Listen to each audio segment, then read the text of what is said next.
Major himself has found his way in. There he is. Hello, sir. Good to see Awesome. you. It's a pleasure. You've been So sorely missed.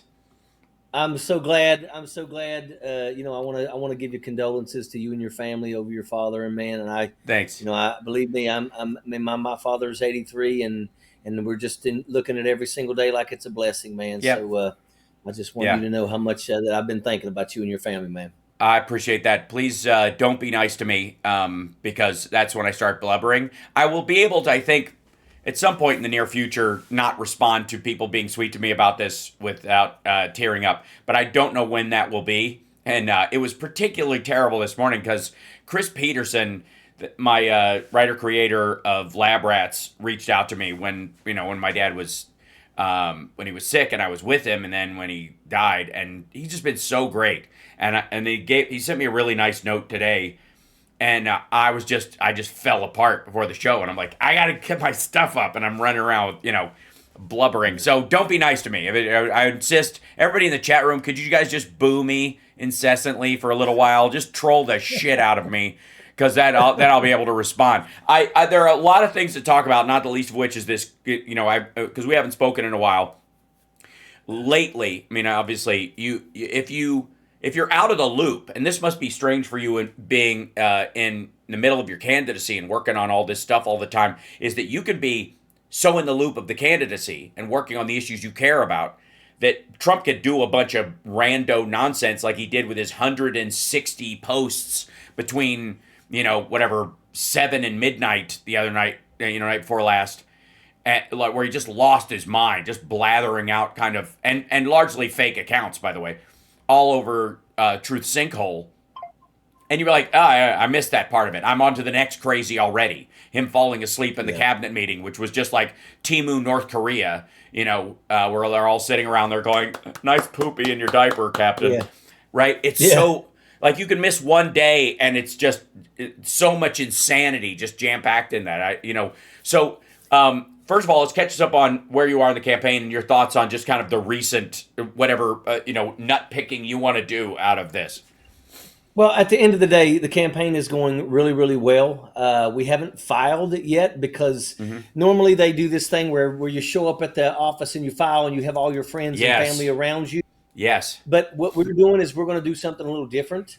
Oh, all right. We're actually going to every single district that day, and we got groups of people that are going to be there. When we're holding up our paperwork, and basically we're not going to make them have to come to me. We're going to go to them. That's great. But I'm telling you, it's going really, really well. I've yet to find people that have ever got a return phone call from Richard Hudson. This guy, he's running for his 7th term. There's people that don't even know what he looks like. He sends some 22-year-old around that calls himself, I'm number 2, and he hands out Richard Hudson cards and coins. So Oy. we're just going to go nonstop. I think we got a really good shot of defeating him. I think right now, with the blue wave that we just saw, and look, we didn't win in Tennessee last night, but let me Right. tell you something. We sure did move that needle. Yep. We sure did put up a fight, and that's taking place. If the Republicans can barely keep a seat red in Tennessee, Yep. they're in trouble all across this country, and that's what's happening. Absolutely. I have said from the very beginning that we have one goal right now. Red districts purple, purple districts blue. And what happened last night in Tennessee was a red district went purple. And that as a bellwether is way more scary than for them, the Republicans, than Mamdani being the mayor of New York, or Seattle Yeah, getting a socialist leaning mayor, or who the fuck runs Portland. They don't care. It doesn't matter to them. But what does matter to them, which shakes their tree, is a 22% district that they squeezed out by a hair's breadth. And that's what yeah, that does two things, I would like to say. Not only does it put the fear of reality in them, that they may not have this kind of ideological lock on the area that they think they do, but it changes their behavior. Because if you have to send a different candidate into a purple district than you do into a far red or a far blue district. You just do. You have to come to the table. And if we take a firebrand red district off the map, and they have to bring somebody at least reasonable to the table instead of just assuming they could just rubber stamp everything Trump does or any kind of MAGA or Mike Lee kind of destruction of Social Security plan that they have. If they know they have to talk to the other side of the electorate, they behave differently. They have to. And that's where you're seeing Republicans who are reaching across the aisle, voting with Democrats on the Epstein files, showing up for for infrastructure bills, no matter how much Trump craps on it while Biden's president. That's meaningful. So if you're in a red district and you're like, I don't know if my vote counts at all, it absolutely does. Your vote, if you're in a red district, is terrifying to a Republican. Because if there starts to be a roll where people start showing up, even if they think the district is already one direction, if they start showing up at the polls and going, oh yeah, I'm voting blue as well, that's going to scare the hell out of them, because then they have to deal with a tighter margin and a reality, as opposed to just being a rubber stamp district like Chip Roy thinks he's in. Yeah, and I mean, people are waking up. I think they're seeing the buffoonery that we see. If Joe Biden took a long blink, we heard, oh, Sleepy Joe. Yeah. And now you can't even keep Donald Trump away. Donald Trump is sitting, they're giving Donald Trump, they're telling him how awesome he is, and he's too busy because he's got his head down and he's sleeping. I never knew how boring getting your ass kissed could be. Exactly. You want to talk about a privileged life, that you could actually doze off while people are lining up to out kiss your ass. They were amazing. Mr. President, you kept the hurricanes away. Right. Fuck out of here. Man. I know. It's pitiful. Stupidity with these people. Well, let me tell you something. I hope that we're going to talk about the old Hegseth, because I'm fired up. Oh man, are we? Okay, so couple of fronts on the Hegseth stuff. His I'd like to hear your response to him laying off that blame onto the admiral in his statement. So that shows me two things. One is he's a coward. We always knew he was. But secondly, he's aware it's a crime. Knows it's a crime. Awareness of guilt. Doubt. And let me tell you, everybody that's listening to this show, let me tell you something. This is exactly why those 6 Democrats did that video. Yes. Because make no mistake about it, they know people like Donald Trump and Pete Hegseth will put people in harm's way. Yeah. And this right here, I tell people, it's like an ambush. Okay, think of yourself. You're going to set up an ambush. There's a little road right here, and behind the road is the forest, and you're in the other side of the road in the forest. Yeah. So you set out your teams. You put your security to go out. Okay. Yeah. And they're the ones that let you know that the enemy is coming down the road. Yeah. Then you put in your support element. Your support element is all of your most casualty-producing weapons. Your M60s, your 240 Bravos, your 249s. Right. Those are the weapons that are on your support position. Over here, we have the assault element. Okay? Now, how this works is, let's say we get word from our security that we set out that says, hey, a squad of enemy is walking down the road. Get ready. Okay, now we're ready. Support team, get ready to go. Once they walk into the kill zone, which is directly in front of the support fire capabilities, they open fire. And it's and then we're talking fully automatic. Bah, bah, bah, bah, bah, bah, bah. Yeah. People are dropping, people are getting killed, and they're going to continue firing on that until they get it's either a siren, a whistle, a flare, something that tells the support elements to lift and shift. When you lift and shift, it means you keep firing, you lift your weapons up, and then you shift it over, so you're not directly firing on the kill zone, but you still keep firing bullets because you want the enemy to think that they're still being fired on, so they keep their heads down. Right. Once the lift and shift is set, then the assault element runs across the kill zone. Now, what they're doing is they're shooting anything that's moving as they're moving across. They're kicking weapons out of the way of the bodies. Yeah. And then they move across, and once they get across, then they have teams. Mm-hmm. And one of the teams, the first team that runs back into the kill zone, is the team that goes in and checks for anybody that is still alive and wounded. Yeah. If you find somebody that is still alive and wounded, you cannot shoot them. You must treat them as prisoners of war, and because they're injured, you've got to provide medical attention to them immediately. That If you go into that kill zone and you shoot anybody, you go to prison. Remember the guy, the Navy SEAL that got pardoned by Donald Trump. And the reason why he got pardoned by Donald Trump and the reason why he was in trouble, there was a kid that was getting first aid that was apparently a Taliban member, and he walked over and stabbed him in the throat while he was getting first aid. That's why he went to prison. Donald Trump pardoned him, but he went to prison because he killed a person that was receiving medical aid. What Pete Hegseth is doing, and let me tell you something. This is why this is important for everybody in the military to remember. At the end of the day, especially with this administration, it's going to be on you. Yeah. Because now, after September the 2nd, Pete Hegseth ran really quick to Fox News and did a victory lap, talking about, we did it, I was there, we took them down, blah, blah, blah. Now, all of a sudden, because now it's coming out, he's saying, well, I was there for the initial strike, and then I left because I'm a busy man. Yeah. And I just want to say that Admiral Bradley's a hero, and he made all the other decisions after that. But I totally support him. I totally think he did the right thing. But it's Admiral Bradley. Yeah. Admiral Bradley is going to be a freaking sacrificial lamb. He's going to go to prison. He's going to lose his military career. The Navy SEALs that continued on with that, because Navy SEALs are very, very intelligent people.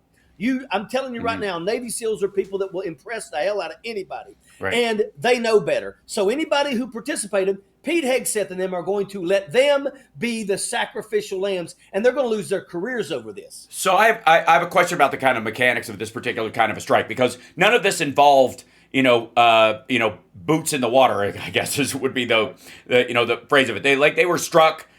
It was a missile strike followed by a secondary missile strike. These are all, fire and forget kind of weapons where they are targeted, laser targeted on these things. And so I can see a level of plausible deniability in the people firing the weapons, because they're just getting coordinates. Fire, the fire order gets to them from this thing. I would argue that the people making the targeting in on the bridge or in the weapons center, wherever they're firing the weapons from, or even the situation room, or whatever direction that comes from, these people know it's an illegal order to hit a boat with two people that are clinging to a busted boat. Those people know it, but the people pulling the trigger on the gun don't know what they're firing at. They just know they're supposed to launch this thing at this particular thing. It's need to know levels and capability of knowledge. That's the question that I have about how far they can pass this off. I think Hegseth was absolutely fucking there. And I think there's a very strong chance that a lot of people were around him were against this strike or whatever, but it was a presidential order from the Department of War. These are viewed as enemy combatants, and they are designated terrorists. We have hit terrorists before. They are not members of another army. They're not, technically they're, we've been through this with Al-Qaeda, so it shouldn't matter. But they'll use every possible legal wrangling that they possibly can, including the president can do anything he fucking wants, and therefore there are no illegal orders coming from the president, Nixon style. I feel like that's the defense. I don't think it's going to work, and I think since Trump's not, probably not long for this world, much less for this office, that when we take the House and very possibly the Senate next time, all these guys are looking down the barrel. I honestly, because once again, they keep talking about the SEALs. Yeah. Look, let me tell you something. To me, what this could potentially be is the SEALs are in the area. Right. Because if it was the SEAL, because they keep saying it was the SEALs that carried out this mission. If the SEALs carried out that mission, then that means the SEALs were in that area. And once again, it's going to be very damning, because you just can't, once you, and here's the thing too, drug boats. And this is what Rand Paul is talking about. And I can't stand Rand Paul, but let me tell you something. He's spot on with this. Yep. The normal boats, when you're talking about drug boats, cargo is the key. Yeah. Normally, when you have a drug boat that's delivering drugs, you have two people on the boat. because the space on the boat is completely packed with as much drugs as they can put on these boats. This was a boat that had 11 people on it. So that doesn't really meet the smell test of a drug running boat. Right. So, but once again, they're smacking boats out of the water that are literally 500 feet off the coast of Venezuela. Right. If a drug boat that come from Venezuela was coming to the United States of America, it would have to take 20 different fuel stops in order to make it to America. Right. Yeah. Now, we could track any of those boats. Coast Guard does this stuff.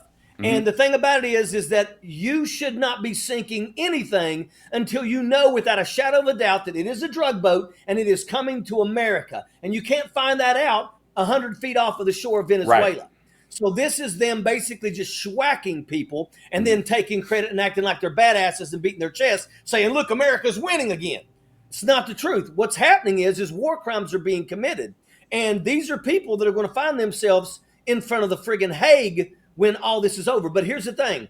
The United States of the military, we have a thing called the military decision-making process. Yeah. And we go in there and we make a decision. And by the time we do operations, we have just second-guessed everything you could think of. We would know this is the line in the ocean that if any boats cross that we believe are drug boats, then they're crossing into our area. Right. But once again, before we go and blow people out of the water, because once again, a person that's walking around with drugs in his pocket doesn't deserve to be shot and killed. Right. But that's why we have the Coast Guard, and our Coast Guard are badasses. Make no mistake about it. You don't hear a lot about the Coast Guard. They're way up to the job. The Coast Guard is bad. Yeah. They are badasses. They would interdict those people before they made it onto our shore. And make no mistake about it, the last thing you want to do is raise your weapon to the Coast Guard, because they will put you to the bottom of the friggin' ocean with ease. And I mean with ease. So this right here, them schwacking these boats and stuff, this is nothing more than Pete Hegseth and them trying to daggone act like they're badasses. And what they're doing is they're committing war crimes, and they should be prosecuted for this. Well, so, I mean, I completely agree. I do have one issue, and this is more like just my kind of nitpicky brain working at this, is that I don't believe that these groups are truly properly designated as terrorist groups, basically like subversive governmental organizations meant strictly to overtake, like the cartels don't want to run the United States as a narco state, nor would they try. They want access to the customer base, and they know that, like other areas, that if they took over, it would be a failed state and nobody'd have the money to buy the drugs, that they'd cut off their biggest supplier. So it makes no sense logically to think that they have political aims to take over the United States. They will occasionally threaten cops and other people. They will threaten law enforcement in South America and Central America all the fucking time. They will certainly wheedle their way into governments down there as a control point, or as to bribe their way through using corruption. But it's not the same thing as, Al-Qaeda or ISIS or Al-Shabaab or, any of these groups, or even Russia, looking at this kind of Ruska Mir idea where we're going to take over the world and everywhere our soldier puts his foot is Russian territory. That kind of idea. That's where terrorism is born. So my thing is that I don't even know if these are war crimes. They're just straight up fucking murder. To call it a war crime almost raises its gravitas. Weapons of war were used to do them, but that happens in school shootings. So I don't consider, the way you handle things to be, that I just don't look. I don't think it's a legitimate designation as a terrorist group. I think that's how he's getting away, using emergency powers and declaring people terrorists is his way of getting around the law. And so I don't view these straight as war crimes, more as petty crimes. Murder, depraved indifference. This is just Pete Hegseth murdering foreigners for sport. But unfortunately, he's using the might of the United States military. Right. And because of that, any operations that are conducted by the United States military, we're held under the Geneva Convention. We're held under rules and regulations. We have rules of engagement that we must follow. And that's for every operation that we do. And, what this is and remember, and I want to say this, Admiral Alvin Hosley. Admiral Alvin Hosley was the admiral before Admiral Bradley. And Admiral Mosley, Hosley, he resigned. Yeah. And when he resigned, this is what he said: I cannot in good conscience authorize or execute orders that risk innocent lives and compromise the principles I swore to uphold. Right. When he says compromise the principles that I swore to uphold, Yeah. he's talking about following the rules and regulations of the Uniform Code of Military Justice, the Geneva Right. Convention. And he stepped away because he knew what they were requiring of him. Yeah. And he made the decision to say, look, you know what? If I stand up and fight these people, they're going to vilify me. They're going to try to take my career from me. So I'm going to go ahead and resign because this is what this is. But this tells you. Now you got Admiral Bradley stepping in there. And Admiral Bradley, who now is going to become the sacrificial lamb, he had to ask himself, it's no different than when they fired the chairman of the Joint Chiefs of Staff, General Brown, who was highly qualified, probably the best person to ever lead that position in terms of qualifications. But the guy that is now sitting in that seat is the guy that looked Donald Trump in the face, put on a MAGA cap and said, I love you. Yeah. And now that guy received his 4th star and is now the chairman of the Joint Chiefs of Staff.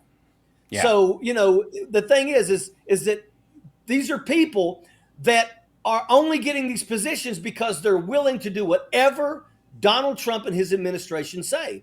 But once again, you better understand that just because Donald Trump is in power does not mean that you can do what you want when you want, because there are rules to everything. And these are people that are going to be held accountable. Pete Hegseth, he may be able to get away with this, but I'm going to tell you right now, he's going to be somebody that when this administration is over with, he's never going to be able to leave this country ever again. Right. Because if he goes anywhere, he's going to get arrested as soon as he gets off the damn plane, and they're going to send his ass to The Hague. And I'll tell you right now, if we take back power, we will. Yeah, well, and the target that a lot of these people will have on their backs if they're going to travel anywhere. This is why Donald Trump's golf courses that he's making, he's basically phasing out any of the normal ones that aren't in the United States. Look forward to him selling his one in Scotland. That's why he's boosting it up and talking about it so much, so he can offload it to somebody else later, because the only places his golf courses and the people that are on them will be safe will be in highly authoritarian Middle Eastern countries or places like that. Saudi Arabia. Right. UAE, shit like that. Everywhere else, anybody who goes there will either be a constant target for protest and vilification, or in danger because he has picked fights and murdered people blindly just to try to both wag the dog against the Epstein files and that kind of stuff. I want to so I personally think one of the saving graces of this circumstance is, and this goes to sort of like Rand Paul's feelings about this too, but he's not alone in this, and that there are a lot of Republicans out there, while I hate their kind of social ideas, and while I don't like the fact that they're constantly trying to undermine the safety net because ideologically they feel like it, makes people lazy or some shit like that, whatever their fixation is. I do know that a lot of them have a dream of their own legacy, or a belief that they could reach a higher office. And to do that, and that these people, like Thune, I think, stands out as one of these people. They want to be president of the United States of America. They don't want to be president of Trumpistan. They want to be a Reagan or someone like that, which still is, they still look at the Constitution and our separation of powers, even if they're tiptoeing around it right now because Trump is in power and because the Supreme Court has emboldened him so much. They're tiptoeing around it, and they have to guarantee themselves a certain level of maggotry or they won't win in any race. So they have to win over his voter bloc that he has diluted or fed Kool-Aid to. But they still don't want us to become North Korea like Trump clearly does. They don't want Don Jr. or Eric to step in like the Uday and Kusei of this fucking administration. And so behind the scenes, that's what a lot of the kind of Mitch McConnell whispering that was going on, where they're waiting. They're waiting for their second bite at the fuck this guy apple. And the idea that we might If we take the House and the Senate and impeachment starts to move forward, both on Hegseth for war crimes and what he's done, and therefore Trump for, because Trump, will say, well, I told him what to do. You're goddamn right I did, piggy. He'll say something along those lines, which will be an impeachable offense.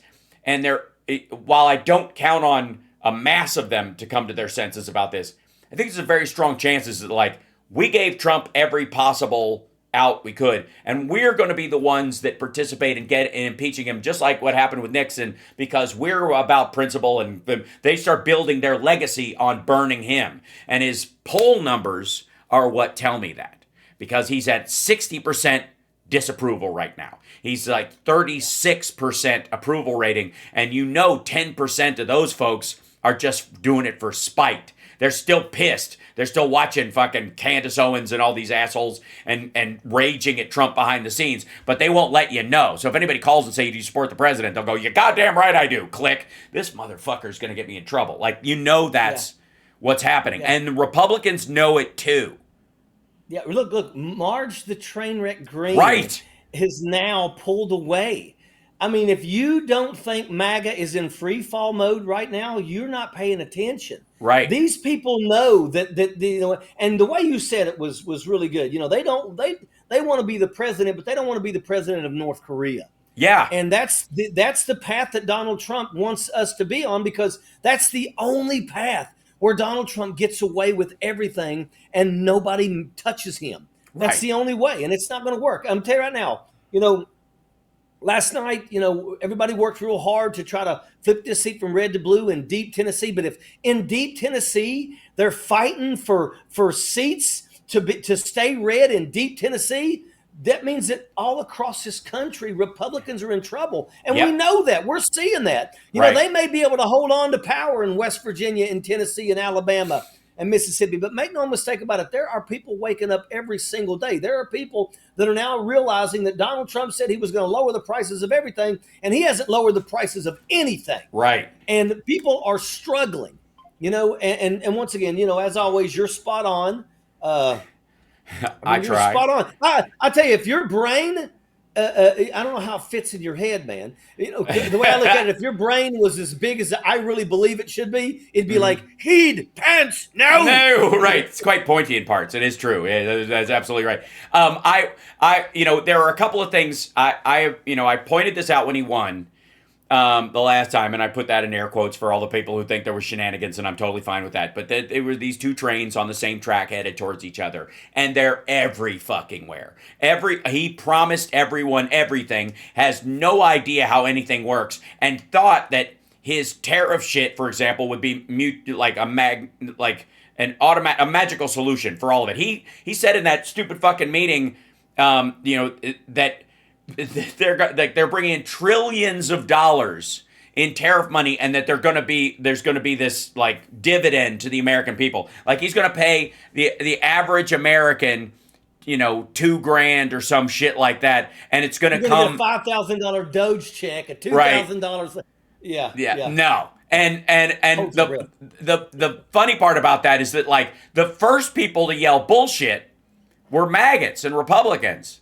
Not we at this point we're like, yeah, whatever. There's another line of shit from this dude. But they were the ones going, it's not gonna happen. He doesn't know what he's fucking talking about. They're the ones raging about it right now. That line. I'm trying to look up that little clip of it where Trump said affordability is a Democrat hoax.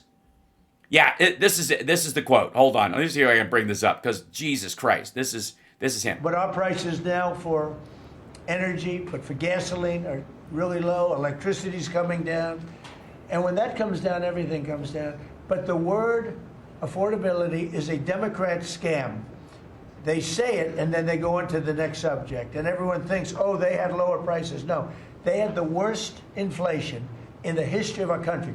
Okay, so anyways, never mind. We didn't have inflation. We had supply shock caused by COVID because the entire fucking world shut down. That's not monetary inflation. And if I don't want to hear anybody fucking talk to me about monetary inflation, which is what he thinks is going on, which is why he doesn't understand why the Fed doesn't want to lower interest rates to 2% or some shit and crash the fucking economy. Because there's not too much money in circulation. If anything, there's too fucking little.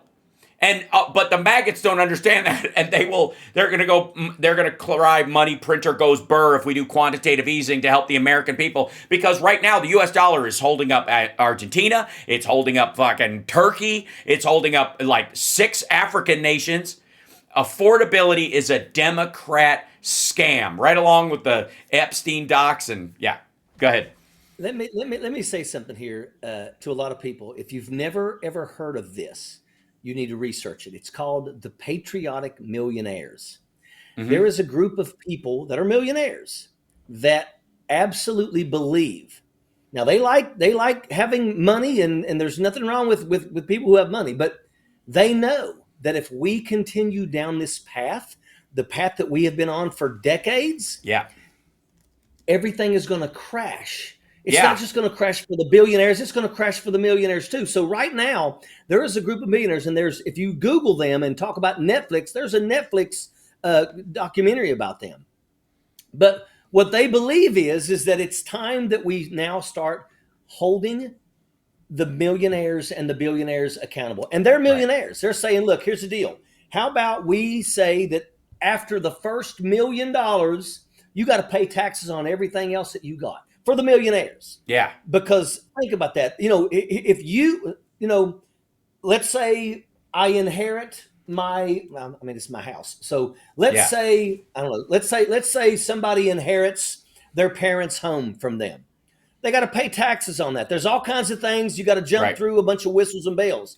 But you do know that billionaires have things set up to where they inherit all of their money, all of their property, all of their structures, and it's basically free of cost. Yeah. So if we have to pay taxes on all the stuff that we have, then why shouldn't they have to pay taxes on all the stuff that they have? And that's something that I think that people can get behind. There's a couple things that I'm pushing. I want to push basically tying minimum wage to the cost of living. So as the cost of groceries goes up, minimum wage grows up. Yeah. So that no matter what, people that are working full time making minimum wage, then they can still keep their nose above the waterline. And oh, by the way, if we tied minimum wage to the cost of living, minimum wage would be $26 right now. It's $7.25 in North Carolina. There's another thing we want to do, and that is make the first $45,000 of that you make every year tax free. Mm-hmm. So if all you make is $45,000 a year, you don't pay no taxes. We're going to make the millionaires and the billionaires pay their fair share. We're going to remove the cap on Social Security. We're going to end Citizens United.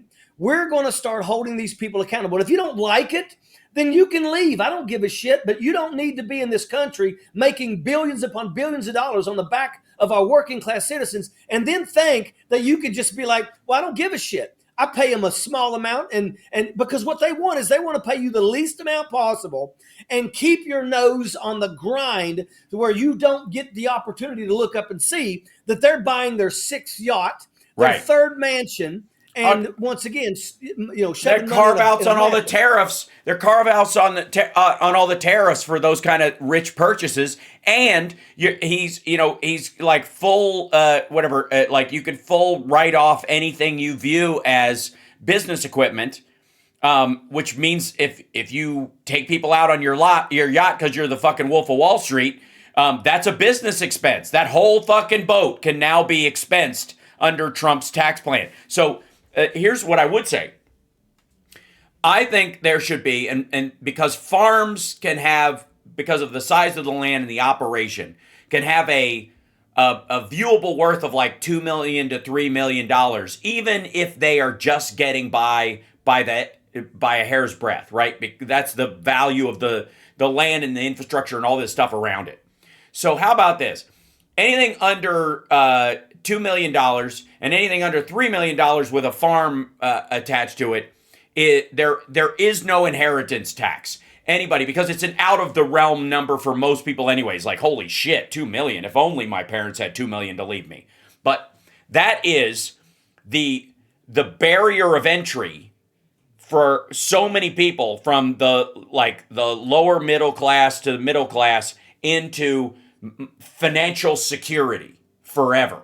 And that's why, McCain caught shit for this when he said it. But they said, "What's rich? How do you find rich?" And he said $5 million. I think most of us would view $1 million as rich, depending on where you live. So, if you live in Arkansas, $1 million is worth $3 million in Beverly Hills, like that kind of idea, right? There's relative aspect to it. But what he meant from that, and where he got that number from, was that was the number wherein by financial holdings, money savings, property, and investments, you could live off the dividends and never look back. That even if you, at $5 million, if you lost half of it, you'd still be fine forever and be able to put all your kids through school and your grandkids through school and all that kind of stuff. That's what he meant by rich. Rich is never looking back, right? That's not what you could live like, because I think most of us with, if you look at it like 500,000 a year for most people, they'd be like, holy shit, But what he means is once you've established that $5 million line, you never have to fall behind it. And why is that? Because that from 2 million to 3 million, above that initial $2 million to the 5, that's a small business that becomes a major entity.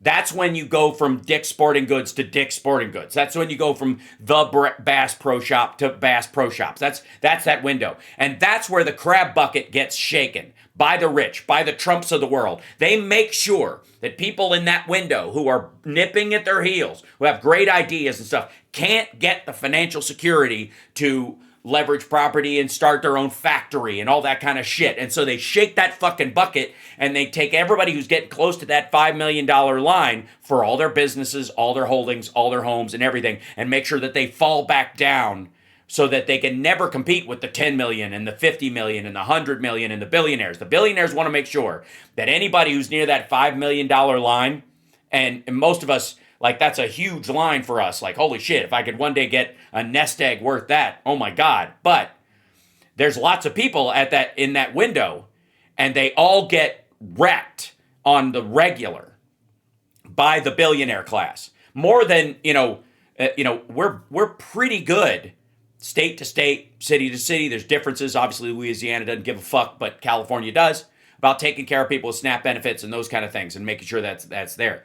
But where the rung is fucked and where the middle class gets screwed is in the middle of the ladder, where they're just sawing out the fucking rungs to make sure you never, no matter how bright you are, no matter what school you went to, no matter what you did, you can't get the financial ability to compete with the Don Juniors and the Erics of the world. And they make sure it doesn't happen. Yeah, and for the people, what you just said really, to me, reminds me of the coal industry. Yeah. Where literally they want to keep you, they want to work you until you can no longer physically work anymore. And then they want to replace you with that brand new graduating senior that just walked across the stage. Mm-hmm. And they want to bring him in and put him right to work and then kick you to the curb and make sure that if they kick you to the curb, they make sure that you're not able to get the benefits that you worked for many, many years. Fuck, they'll be in the coal mines. If you had a better idea about how to, mine the coal, or you came to them with how about we do this, and you weren't part of the sort of management families, if you weren't a member of those families in the area, they'd beat the fuck out of you. They literally beat you up back in the day. I have watched countless, and remember, I grew up in Southern West Virginia. When I retired from the military, I went back there for 8 years. I am telling you that windmills, mm-hmm. solar panels. I mean, I'm talking about people literally ready to throw punches for anybody who just says, I'm thinking about getting solar. Yeah. I mean, it's like you're going after our job, because that's what the coal operators tell those coal miners and their families. If you allow for wind to come to West Virginia and they put windmills on the top of those mountains, which, by the way, would be phenomenal, because once again, they've already cut the tops of all the mountains off. Right. So why not go ahead and put windmills there and help lower the cost of energy? But they don't want that. They don't want that. They tell everybody that you've got coal is the only thing that we can do. Right. And that's as good as it gets because they're the ones that are making the money because of it. And the things that they do, you know, I've watched coal mines when the coal seam starts to look like there's nothing left. The daggone coal operators will file for bankruptcy and will leave like a thief in the night, most cases, not even pay their workers for the time that they worked that month. And that happened in Harlan County, Kentucky. You remember that, where the coal miners stood on the daggone rail lines and said, you're not going to get nothing in here to get what's laying in those piles of coal because you owe us our damn salaries. And the guy that did that, he ended up leaving Kentucky like a thief in the night, and right now he is building a resort in Barboursville, West Virginia that's going to be bigger than the Greenbrier. But this guy is the guy who stood up all those workers and stabbed every one of them in the back. He just gets to jump over to West Virginia and continue to be the rich asshole he is. Specifically with a Republican federal bailout. With funds from the federal government to protect the coal industry years ago, I want to say his thing happened under Bush too, but like it's ongoing. Okay, so there are areas where I think I'm batting 98% right now, and as far as being right about shit. And one of the things that I brought up, and this kind of goes in line with our kind of coal conversation, is that I said last year that it does not matter who wins the election, gas prices are going to go down because there's going to be an oil glut. There is too much oil being produced because China is not growing the way they said it was, like I said it wasn't. It's not happening, and it's never going to happen. So all those wells they drilled for this market that they were like, oh man, here it comes, those aren't showing up. And Saudi Arabia is effectively oil poor. They are out of oil. They're cash poor right now. Remember when they were rounding up, the far cousins of the Saudi family and taking their money and throwing them in jail and stuff for overspending and stuff? Because they're going to become a tourist and tech nation. Right now they're doing FinSec, golf, and fucking F1 and crypto. That's how they think they're going to be an island of that in the Middle East. And by the way, it's going to eat shit because nobody needs to go to fucking Vegas if it's run by the Westboro Baptist Church that looks like shit and is 120 degrees at 2 o'clock in the morning. So and where slavery currently keeps the fucking place running right now. Yes. The UAE and Dubai and all those areas are completely kept afloat by slavery. All that money, all that shit, and they can't even pay their workers, much less a fucking minimum wage. They are slaves. Yes, I'm so glad that you said that because I have witnessed that firsthand. Mm-hmm. I've been to Kuwait, I've been to Jordan. Jordan, not so much that I saw, but I'm talking about like Qatar, places like that. I'm going to tell you that when you go into those cities, it is amazing because it is absolutely like it is just as clean as you've ever seen. But about 5 miles down the road, you have this big, huge work camp, tent city, or small little trailers. And what that is, and I'm going to tell you right now, it is filled with those third country nationals coming from Pakistan and India and places like that. And these people live in conditions that you would not even begin to imagine. I'm talking about let's say you walk into a trailer and there's no walls. It's just it looks like just a Connex. Mm-hmm. And there's nothing in there. Yeah. And everybody at nighttime lays shoulder to shoulder in the bed, not a bed. They lay on the floor on these little mats. Mm-hmm. And like their bathrooms, I'm telling you, I've walked into their bathrooms before. There's nothing. I mean, there's just a hole in the ground. I mean, and this is how, when we were in Iraq, our country did this too. The military industrial complex, mm-hmm. Halliburton and Brown and Root, they did the same thing. They hired these people. They were paying people $1 a day. Right. And they were living in horrible conditions and stuff. They were literally fishing every day. The people that wasn't working, they were out there fishing in the canals and stuff, trying to put something on the table that they get to eat. But I mean, this stuff you're absolutely right. Slavery is absolutely alive and well in places like the Middle East. Yeah, and like, we'll talk a little bit about what's going on in Sudan too, because I also think you're somebody who could understand kind of where that's going. And I know I only got you for a couple more minutes, but the reason I brought this up, let me see if I can bring this up right here. Here you go. I said this last year. This is December 5th, 2025, right here. This is the article. This is from marketplace.org. There's a glut of oil. Here's why.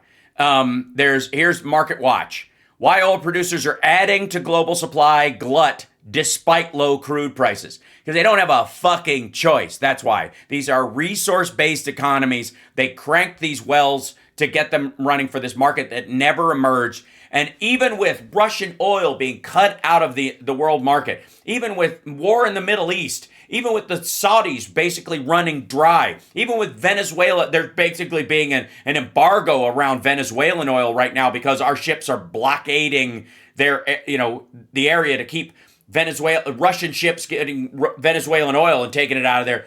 The price is still going down. It's about oil. It's all, yeah. But the price is taking a giant shit, even, and this is supply and demand. Why? If supply is up, it's because the demand is not there. Because the world has moved on. Biden said last year that the electrifying of cars has that ship has sailed. That's going to happen. It's going to happen everywhere. It's happening all over the world. It's happening in all emerging markets. Because why would they leave? Why would you put a gas infrastructure in a country like India, in areas where they're impoverished, when you can just have electric vehicles and battery systems because they already have electricity? You just build more power plants, and then you don't have to have a fucking gas well dug every 3 miles. And that's exactly why they keep trying to act like, the coal industry isn't on its way out. It is on its way out. Yep. And you're from Eastern Kentucky. I'm from Southern West Virginia. We grew up in coal fields. Yep. And the truth is that, you know what? You got to be upfront and honest with these people. It's not something that we're going to be using very much longer. Mm-mm. But, people are still, to me, it breaks my heart when I see those young high school graduates walking right into that damn mine because they don't even realize that you're probably not even going to make it to retirement before they cut ties with you. Right. And then you're going to be a 40-year-old man walking around with an oxygen tank. Oh, by the way, Donald Trump's administration just killed the capability that allows for coal miners to file for black lung. Yeah. So let that sink in. Now, these coal operators, they don't give a shit if you wear your respirator or not now. They don't care because it's on you. And you're not going to wear it because you don't like the feel of it on your face. But once again, when you are in your 30s and you're walking around with an oxygen tank and a fucking and you can cane, no longer work anymore. And I have helped people. Yes. I have helped people as a state senator. I have helped people elevate their issues up to the national level of people that were basically trying to get their benefits years after they no longer are able to work in the coal industry. And the coal industry does everything in their power to make sure that you have to jump through every hoop possible before you get a single penny from those people. So I appreciate you being on here. I want to remind everybody to check out OjedaForNC.com. Get your Jackaloon merch and other stuff. Support the campaign. On that, let me know when that filing day where you're going to have people around, and if I could, by hook or by crook, if I can make it down there, I'll stand on a street corner for you, man. I think we're going to do it on the 13th. I think the 13th is the day we're planning, but I'll confirm that with you. Yeah. But dude, let me tell you something. I love that you come out here and go around with me, man. I'll drive you everywhere, man. And love to see it. I'd always enjoy it, brother. Brother, I appreciate you, man. I love this show. I miss this show. Mm-hmm. This show right here. Anybody that is listening to this show, every time you check out for the day, when you're done, everybody walks away knowing more than they did when they tuned in earlier that day. So I'm telling you right now, I love it. I love being on the show. I love you dearly, man. You are a great fighter. You are what rights looks like, brother. I'm just so glad that I can say that you and me are friends. It means the world to me, brother. Yeah, right back at you. I on the way out the door, I want to ask you just a minute of Putin has rejected the Ukraine peace deal like within 5 hours of meeting with Witkoff. It's funny because I found two stories. This is let's see if I can do this one. Yeah, here. Putin rejects Ukraine peace deal. This still has the byline from March because, even though it's from December 3rd, because it's an update to the last time he fucking did it. Same thing, same plan. By the way, this is the Biden plan as well. Like, there's only a couple of ways to do this. You're either gonna, either Russia fucks off or you're splitting the baby. And nobody likes the splitting the baby part. But yeah, go ahead. Well, I mean, at the end of the day, now we know, because even Marco Rubio admitted that the peace plan from Donald Trump was literally nothing more than, here is verbatim from Vladimir Putin. Right. I mean, first off, the world begged Putin to not invade the sovereign nation. He built up troops on the border, and then he crossed over. They've lost almost 1.2 million Russians to date. And once again, right now Putin is saying, well, we want to keep all the land that we've gotten. We're talking, we want Crimea and all that stuff, and then we want to keep all the stuff that we have now. Right. And this isn't going to stop Putin. He wants, if anything, he wants he's technically in their negotiations. He wants all of the Donbass, even areas they have not won yet. He wants what was designated as the Donetsk and Luhansk and the whole Donbass region all the way down to Crimea. They don't even own like 2/3 of it. They're just, let's just assume we win it. Well, how about fuck no? Because you've lost a 1.2 million. No, the assumption you're going to be able to keep this shit up is ridiculous. Yeah, this is nothing but saying, hey, we want you guys to give us everything that we want. And once again, it doesn't mean that in 6 months he doesn't go back and say, well, we want more now. And then, of course, with Donald Trump at the helm, well, Donald Trump will say, well, we'll try to get you more there, Vladdy Daddy. Yeah, we'll get everybody to stand down for a little while, like a ceasefire, so the world forgets about it for a second, and then Russia can do a flash attack and take a big chunk of land and continue salami slicing their way across fucking Europe. They did it in 2014. With Trump at the helm of the United States, we all owe Chamberlain an apology at this point, because dude is going for the crown. Appreciate you being with me, brother. It means a lot, and I look forward to seeing you again. And thank you so much for being here. Yeah. Let me tell you, you keep those ideas up, because I'm gonna tell you right now, I'm gonna win this race. I'm busting my ass. I'm gonna do everything in my power to flip this seat from red to blue. And I'm gonna tell you right now, I'd love to invite you to Washington D.C. to sit down with me and legislative folks to draft up some legislation. Because once again, let me tell you, I'm going to Washington D.C. because I want to push legislation. I don't want to go there and get sound bites arguing with Boebert and MTG. Right. I want to push legislation. And let me tell you something. We're going to take back the House. I think we may even have a good opportunity to take back the Senate. Agreed. When we win this, I don't want to see Democrats dragging their damn feet. I'm saying when we win this, we got the majority. Let's go ahead and push. We're going to kill Citizens United. We're going to go after right-to-work legislation. Let's kill it all when we have the power. I don't want to hear no Democrat going, but hold on now. Yeah. No dragging of the feet.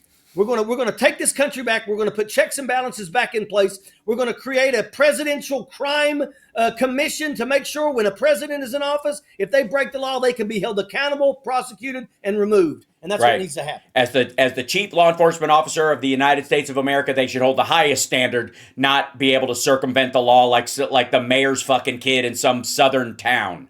Agreed. Thank you so much. Appreciate you, brother. I'll see you again very soon. Airborne. All right. Thanks, cheers. There he goes. Ladies and gentlemen, the Major. I got to say, like, as he starts getting really nice to me again, I start getting weepy. So I'm like, I got to hang up soon because I've got to, yeah.